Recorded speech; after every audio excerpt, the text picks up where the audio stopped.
حضرت ابراہیم علیہ السلام کی عظیم تاریخ اور ان کی شاندار ثقافتی میراث کے اس دلچسپ سفر پر چلتے ہیں۔ آخر بابل کے ایک مجسمہ ساز کے بیٹے اور آج کے لاکھوں حاجیوں میں کیا گہرا تعلق ہے؟ چلیے جانتے ہیں۔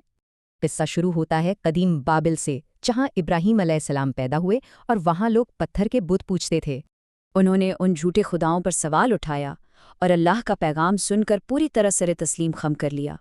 لوگوں کو حقیقت دکھانے کے لیے انہوں نے ایک سب سے بڑے بت کے سوا باقی تمام بتوں کو توڑ ڈالا۔ کتنی زبردست منطق تھی، جو نہ بول سکتے ہیں نہ دیکھ سکتے ہیں، آخر ان کی عبادت کیوں کی جائے؟ اس بغاوت پر ظالم بادشاہ نمرود شدید غصے میں آیا اور انہیں دہکتی آگ میں پھینکنے کا حکم دے دیا۔ لیکن پھر معجزہ ہوا۔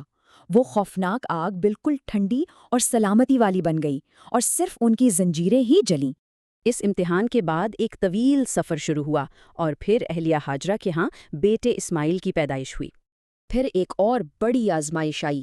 انہیں ہاجرہ اور ننھے اسماعیل کو ایک بالکل ویران اور سنسان صحرا میں چھوڑنا پڑا۔ شدید پیاس کی حالت میں ہاجرہ نے 2 پہاڑیوں کے ساتھ چکر لگائے اور پھر وہاں معجزاتی چشمہ زمزم پھوٹ پڑا۔ اسی مقدس پانی نے مسافروں کو اپنی طرف کھینچا اور یوں وہ بنجر صحرا مکہ جیسی شاندار بستی میں بدل گیا۔ سالوں بعد اللہ نے خواب میں جوان بیٹے کی قربانی مانگ کر ان کی اطاعت کا سب سے بڑا امتحان لیا۔ ذرا سوچئے کیسا منظر ہوگا، لیکن باپ اور بیٹے دونوں نے بخوشی اللہ کی رضا کے سامنے اپنا سر جھکا دیا۔ جیسے ہی چھری رکھی گئی، الہی انعام کے طور پر بیٹے کی جگہ ایک مینڈھا قربانی کے لیے ظاہر ہو گیا۔ اس عظیم امتحان کے بعد باپ بیٹے نے مل کر کعبہ تعمیر کیا، جو خدا کی عبادت کا خاص مرکز بنا۔ اسی پتھر کے چبوترے سے، جو آج بھی موجود ہے، انہوں نے تمام لوگوں کو اللہ کی اطاعت کا پیغام دیا۔ انہی تاریخی آزمائشوں نے ان مقدس رسومات کی بنیاد رکھی جو آج لاکھوں لوگ حج کے دوران ادا کرتے ہیں۔